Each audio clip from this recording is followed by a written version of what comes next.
Did you know that black Americans have a culture? I know. Your internalized racism made you think that we didn't. It's even affected people like Kai Cenat, for instance, who went on stream and said that black Americans don't have a culture.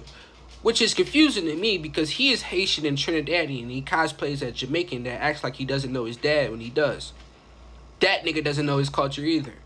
But that's a conversation for another day, apparently. But on today's episode of Black History Facts with Dewey Devine, we will be discussing what is black culture.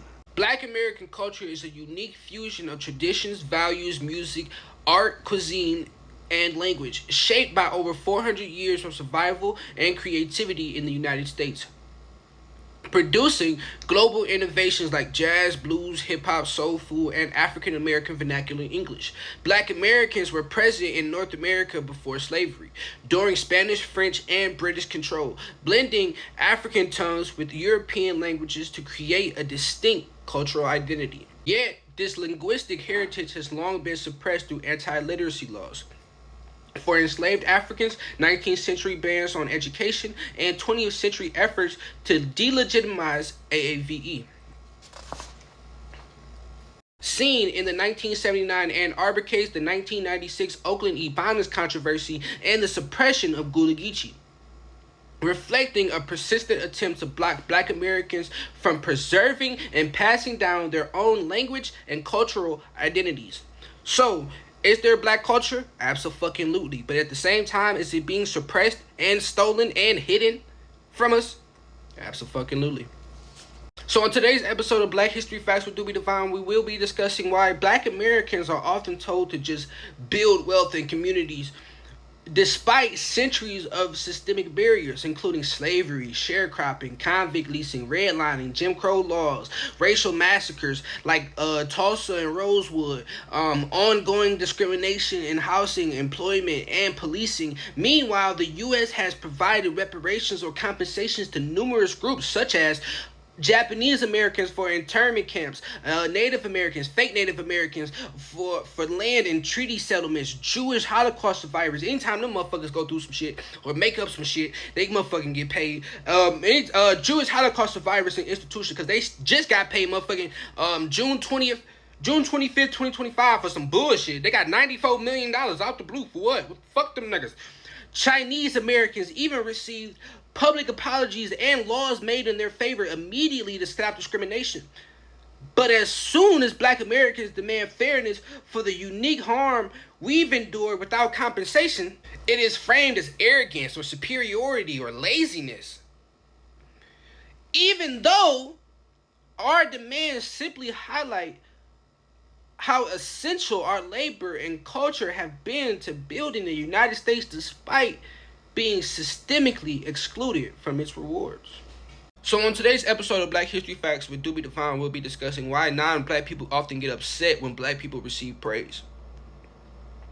So non-black people often get upset when black people are praised or when they accomplish things because systemic racism has long normalized white superiority and minimized black achievements. So celebrating black excellence challenges that imbalance. Many still carry an ingrained belief that black people owe America gratitude despite 400 plus years of slavery, segregation, and exploitation, ignoring that black labor built America's wealth without compensation. When reparations are discussed, crime is often brought up as a deflection tactic, suggesting that black communities must be perfect to deserve or require justice. Or y'all bring up them little 4 to 6K motherfucking Asians that didn't receive reparations when Japanese people got it, but ignore the people that did get it. All y'all can eat a dick trying to find this false ass equivalent to the millions of people and years of slavery, history erasure, and years of oppression, even though reparations is about repairing historical harm and have nothing to do with crime rates or other races or ethnic groups, discrimination. You know what I'm saying? Like, our reparations won't harm you. You know what I'm saying? It won't, I promise. And if you think you deserve reparations, fight for it, bitch ass nigga. But don't try to handicap another group that decided to fight for what they deserve. What's going on with you motherfuckers?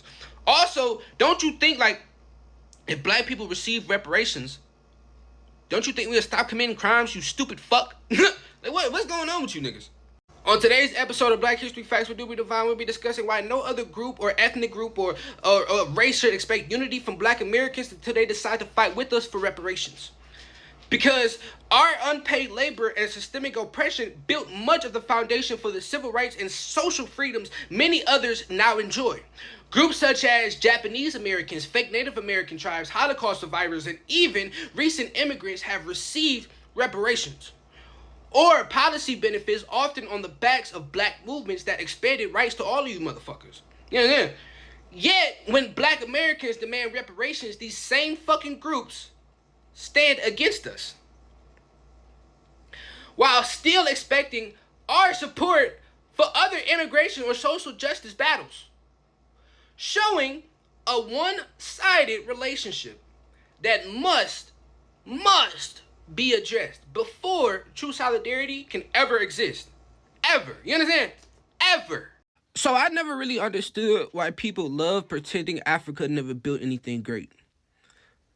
I think it's because they don't understand how civilization works and what really happened in history. Because Africa birthed empires so advanced, Europe had to destroy them just to rise. From the Kush people under Pai and Queen Amanirenas, to the Aksum under King Izani I, to the Mali Empire under Sandianta and Mansa Musa, to Benin and the Great Zimbabwe. Africans built global trade networks, systems of education, complex governance, and master-level art centuries before Europe even figured itself out. Until colonizers looted treasures like the Benin bronzes and the Aksum obelisk, dismantled entire civilizations and rewrote history to erase Africa's power. And let's be real, the Americas, Asia, and South America were built on the labor and brilliance of Africans as well. But modern system brainwashed their descendants to forget their roots, when in reality, Europe didn't win because Africa failed. Europe won because Africa was robbed. So I keep seeing people say, name a successful African civilization, and it fucking pisses me off. I'm not gonna lie to you. Because they always say that to folks that don't know history or only know parts of history, and they can't really like combat with that shit. I wish somebody would try me with that. I swear to God I do. Because I say Europe didn't develop advanced weapons, science, or civilizations on their own. They inherited gunpowder technology through Genghis Khan's Mongol invasions, which exposed Europe to Asian warfare, innovations, and cannons and grenades. Their foundational knowledge in navigation, medicine, engineering, and mathematics came from Black Moors of North and West Africa, who ruled Spain for nearly 800 years and reintroduced intellectual life to a plague-ridden, illiterate Europe. Long before Columbus sailed, Black Africans like Emperor Abubakar II of Mali crossed the Atlantic in fleets of hundreds, mapping the seas and interacting with native civilizations, leaving behind linguistic, genetic, and cultural traces proving our presence and influence in the Americas before European contact. Yet, through colonial conquest, Europe looted our libraries, destroyed our temples, and rewrote our contributions, and now houses our stolen geniuses in their museums, silencing the true source of their so-called civilizations. Black people. Black Africans, to be specific.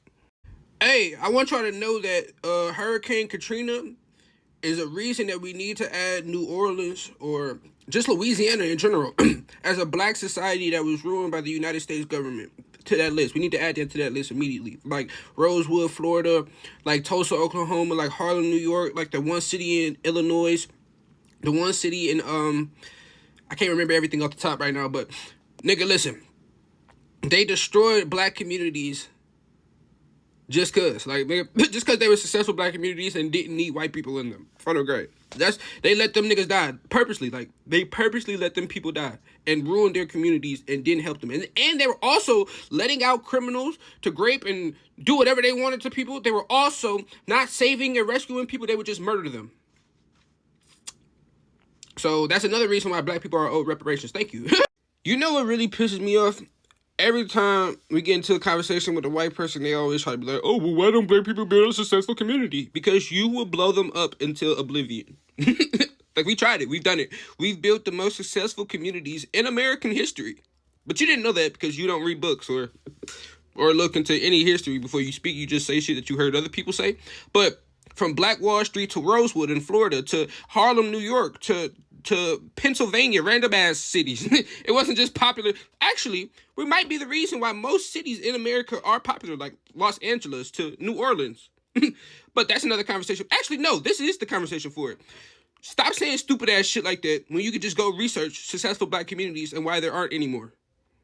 Because you blow them up and then make laws about why we can't establish more successful communities and then handicap black people from establishing more communities and then handicap black people from leaving and going to any other place in the world to establish other communities. Not handicap, actually. Just make it very, very hard. You get what I'm saying? So look, check it out, shorty. This is why I say black culture, especially hip-hop, needs gatekeepers all times. I don't give no fuck. All the time, it needs a gatekeeper to make sure shit like this stops immediately.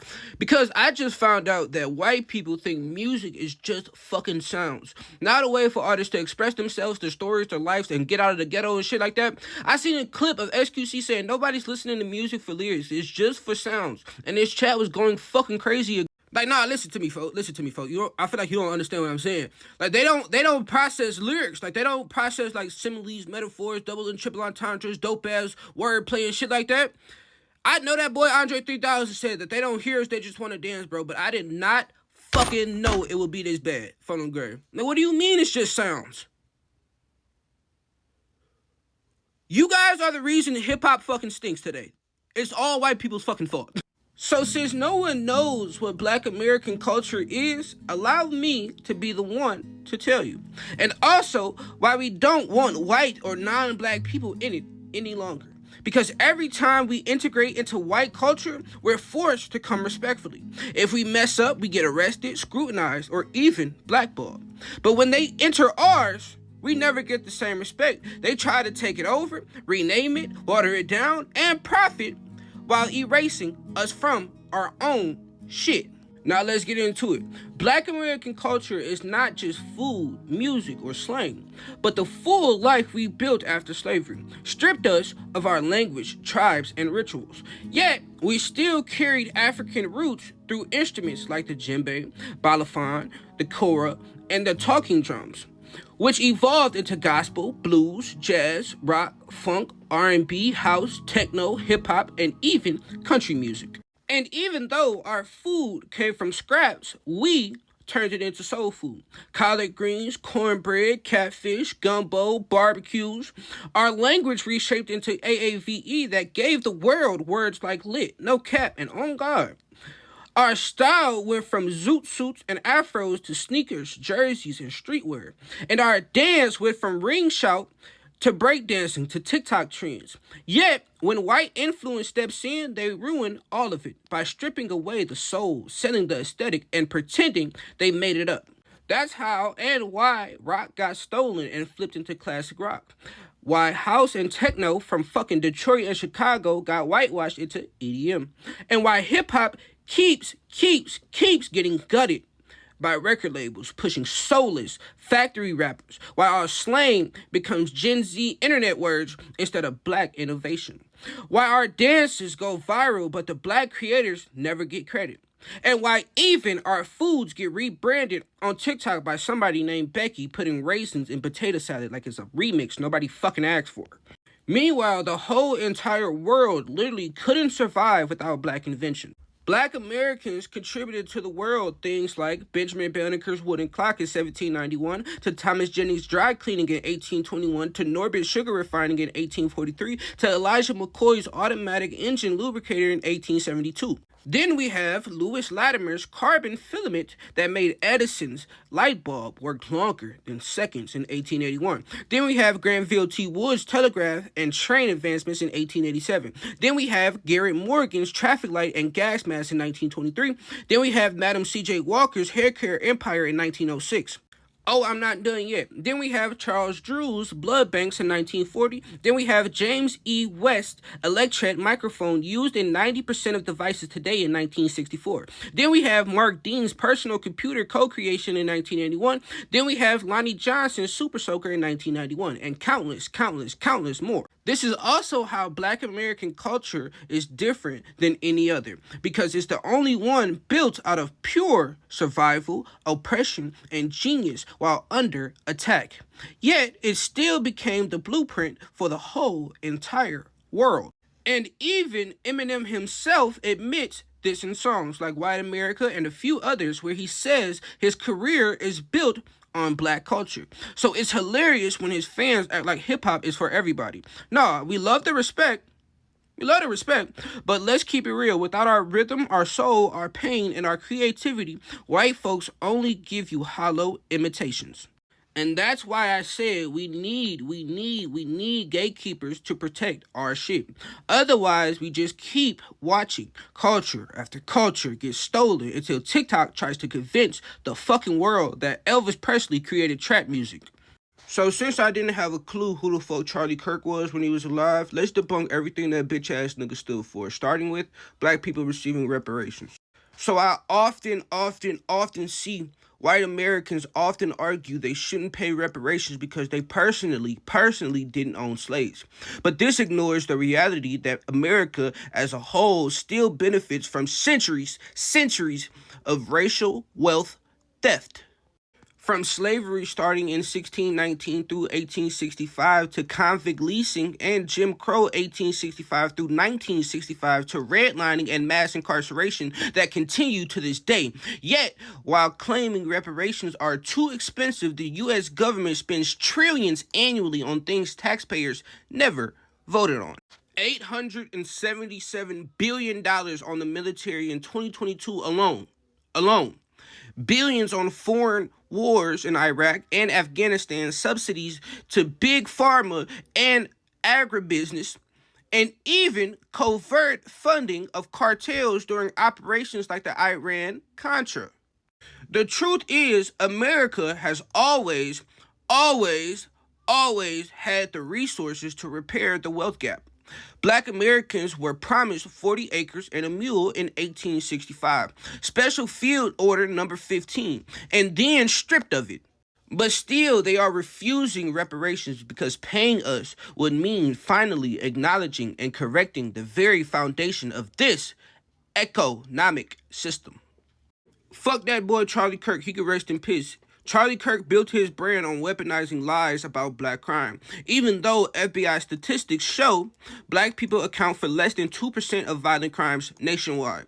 And in reality, crime drops when black officials take leadership. So under people like Brandon Johnson, in Chicago, murders dropped 22% and shootings 31%. Under Brandon Scott in Baltimore, homicides fell 20% and carjackings nearly 20%. In New York, under Eric Adams, shootings dropped 24% and murders 14%. And oh, I'm not done yet. And then in Los Angeles, under Karen Bass, homicides fell 14% and gang-related killings nearly 45%. In Atlanta, under Andre Dickens, violent crime dropped 16% and homicides 27%. And in Oakland, California, the Department of Violence Prevention cut homicides 21% and violent crime 29%. It's almost like crime is being orchestrated by somebody that's not black. These gains were not made through fear-mongering or over-policing, but through investing in violence interruption, youth opportunity, mental health resources, and community programs, proving crime decreases when opportunity increases. Meanwhile, the entire black crime narrative was manufactured through centuries of structural sabotage. Well, how do we sabotage you guys? What do we do? Well, it's always our fault. You guys are always playing victim. Now let's get into it. Black codes, convict leasing, Jim Crow, redlining, sundown towns, COINTELPRO, assassinations of black leaders. Oh, I'm not done yet. The CIA linked crack epidemic, mass incarceration, school segregation, destruction of over 60 plus successful black towns, the GIA bill exclusion, the FHA loan denials, the police lynchings, you understand? Media demonization and land theft from black farmers and Native Americans. And all of you white motherfuckers can miss me with that. Oh, have some empathy. Just because he had different opinions than you doesn't mean he deserves to die. Blah, blah, blah, blah, blah, blah. You can miss me with all of that bullshit. Because now listen. When George Floyd was murdered, it was turned into a meme and a joke. When Ahmaud Arbery was lynched jogging, it was also a joke. When Breonna Taylor was killed in her sleep, it was brushed off. And when Trayvon Martin was executed for walking home, y'all bought Zimmerman souvenirs and even the murder weapon. Where was all of the compassion, the sympathy, and empathy for their families? The same mockery and indifference has followed countless other black people like Tamir Rice, Mike Brown, Sandra Bland, Eric Gardner, Tyree Nichols, Rakia Boyd, Philando Castile, all the way back to Emmett Till. All of those people are victims of white violence and a system that laughed at their deaths instead of mourning them. So forgive me if I don't cry for Charlie Kirk bitch ass. In America, death only seems to matter when it has white skin. So I always see people say, oh, black people commit most of the violent crimes. And my question always is, no, we don't.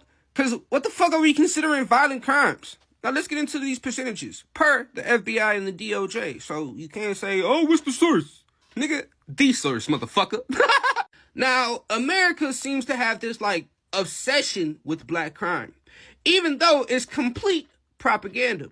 Black people make up 13 to 15% of the population, yet less than 3% are ever convicted of violent crimes, and under 0.5% of the total U.S. population, while most crime across all races is interracial, right?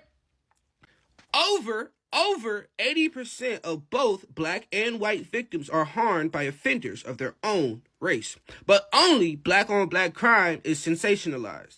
So when white people start to act scared when they see black people, they should act the same way when they see other white people, right?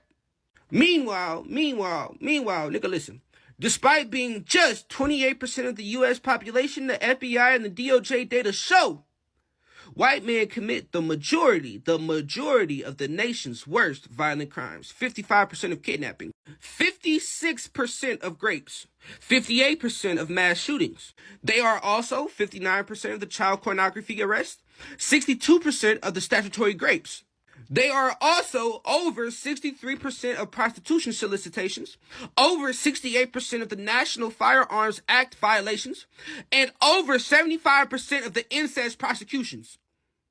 Yet, their criminality is rarely racialized. The real roots of violence in black communities are white-made systems, and I don't give a fuck how it make you feel. These are the white-made systems. Black codes, Jim Crow, redlining, sundown towns, FHA, and the GI Bill exclusions, COINTELPRO, the war on drugs, the crack and powder disparity, mass incarceration, and deliberate disinvestments. So the next time you see a stupid motherfucker saying some shit like, oh, black people are always trying to be a victim, or even you about to fix your lips to say some stupid ass shit like that, remember, those things I just listed ended fairly recently.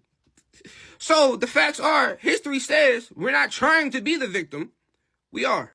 And blaming black people for crime is like kidnapping someone, forcing them into a fight for survival, and then labeling them Adolf Hitler when they defend themselves, because crime is not a reflection of blackness, but of America's engineered oppression. So since everybody in my comments like to act like they don't know why black on black crime is so heavy inside of America, like they can't just read a fucking book or do any basic history, right? I'm going to be telling you why the system isn't broken. It's working exactly how the plan was made. You understand? Now listen. Black people aren't uniquely violent towards one another. Violence is everywhere in the United States, following the lines of who lives near who, and for black Americans, neighborhood boundaries, poverty, and policing were drawn by decades of racist policies. That mix of proximity and concentrated deprivation and systemic neglect makes lethal conflict more likely inside many black neighborhoods. Then the media repackages it as black on black crime. Now let's get into it.